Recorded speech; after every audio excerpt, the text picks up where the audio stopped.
Dr. Lee, in your lecture, you spoke about healing through connecting with others and how important that is for youth in particular.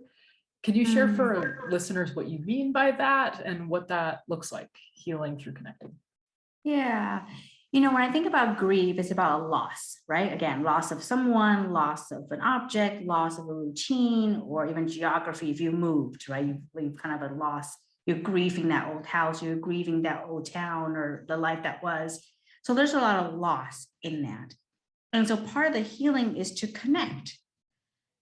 Sometimes people think, grief means you got to find closure and then move on. And I think there's danger in that closure means it's over.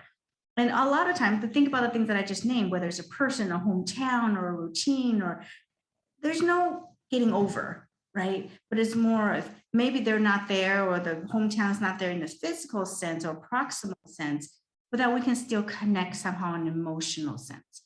So I think it's important to think about how to help people connect and heal through connection. And I especially think it's important to connect with other people who may understand what you are going through.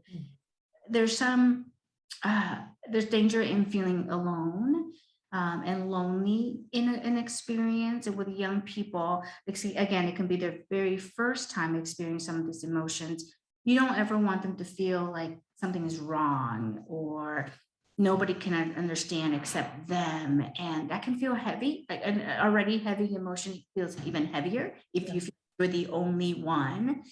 And healing through connection means that you can validate somebody in what they're experiencing. They can talk about it with somebody maybe who has just gone through or have gone through in the past, like giving them some context, some language, some other reference points. The ability to connect and know that you're not alone is huge. And what we want to also buffer against is for the emotions to go too low. So a lot of sadness, depression, if you will, if the grief becomes complicated. So, but if there's feelings of connection, you can buffer a lot of that. Yeah, thank you.